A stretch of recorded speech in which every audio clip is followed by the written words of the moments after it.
তো আজকে আমি সম্পূর্ণ আলোচনা করব কিভাবে আপনি রোগীর শরীরে জিন হাজির হওয়ার পরে কিভাবে আটকাবেন। وَنُنَزِّلُ مِنَ الْقُرْآنِ مَا هُوَ شِفَاءٌ।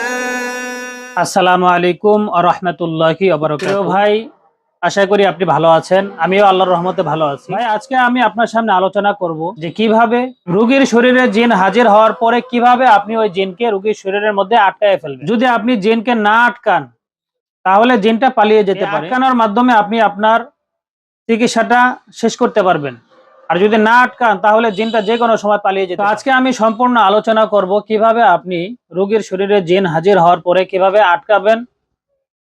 আমার এই ভিডিওটি স্কিপ না করে সম্পূর্ণ ভিডিওটি শেষ পর্যন্ত দেখুন, তাহলে শিখতে পারবেন। আমার এই চ্যানেলের মধ্যে আপনি সব রকমের আমল পাবেন ইনশাআল্লাহ। আপনি কিভাবে জিনকে, কাফের জিন, তান্ত্রিক জিন, কবিরাজ জিন, শক্তিশালী জিন, যে জিনগুলো হাজির হয়ে হেডাম দেখায়, ওই জিনগুলোকে কিভাবে আপনি আগুনে জ্বালিয়ে মেরে ফেলতে পারবেন, এর আমল দেওয়া আছে। আপনারা আমার চ্যানেলের ভিতরে ঢুকে দেখে নেবেন। কিভাবে শক্তিশালী জিনকে হাজির করবেন এটারও ভিডিও আছে, দেখে নেবেন। কিভাবে আপনি জিনকে বন্দি করবেন, খাসার ভিতরে বন্দি করবেন, সেই ভিডিওটাও দেওয়া আছে, দেখে নেবেন। মোট কথা, আপনি আমার এই চ্যানেলের মধ্যে জিন এবং জাদুর চিকিৎসা সম্পর্কে সব রকমের ভিডিও পাবেন ইনশাআল্লাহ। এরপরেও যদি আপনাদের কোনো বিষয় জানার থাকে আমাকে হোয়াটসঅ্যাপে নক করবেন, আমি ইনশাআল্লাহ আপনাদের একটা সমাধান দেওয়ার চেষ্টা করব ইনশাআল্লাহ।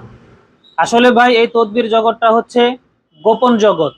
এই গোপন জগতের গোপন বিষয়গুলো কেউ আপনাকে শিখাইতে চাবে না। তো ভাই, আমার দুইটা চেম্বার, একটা হচ্ছে গাজীপুর চৌরাস্তায়, আর একটা চেম্বার হচ্ছে কোনাবাড়ি। আলহামদুলিল্লাহ আমি চিকিৎসা করতেছি। আসলে চিকিৎসার ভিডিওগুলো, সবগুলো ভিডিও ইউটিউবে ছাড়া যায় না, এবং অনেক রোগী আছে ভিডিওতে আসতে চায় না। আপনারা অনেক মুদাব্বির আছেন, অনেক জায়গায় কোর্স করছেন, কিন্তু হতাশা, কোর্স করেও আপনি সফলতার সাথে কাজ করতে পারতেছেন না।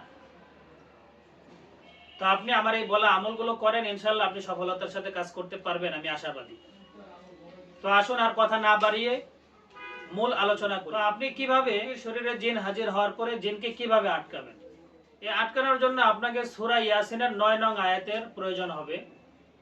আর যদি সম্ভব হয় সূরা ইয়াসিন 9 নং আয়াতের যাকাত দিয়ে নেবেন, তাহলে আপনার এটা আরো মজবুত। যদি একজন কোরআনী মুদাব্বির হয়ে থাকেন তাহলে আপনি জানেন যে যাকাতটা কত গুরুত্বপূর্ণ। তো আপনি কিভাবে এই 9 নং আয়াতের মাধ্যমে জিনকে আটকাবেন। আপনি প্রথমে একটা কায়তন নেবেন অথবা একটা কালো সুতা নেবেন। নেওয়ার পরে সূরা ইয়াসিনের 9 নং আয়াত একবার পড়বেন, ওই কায়তনের মধ্যে একটা গিট্টা দিবেন, মানে একটা গিরা দিবেন, একটা দম করবেন, একটা গিরা দিবেন। এভাবে সূরা ইয়াসিনের 9 নং আয়াত 11 বার পড়ে 11টা দম করে 11টা ওই কায়তনের মধ্যে গিরা দিবেন।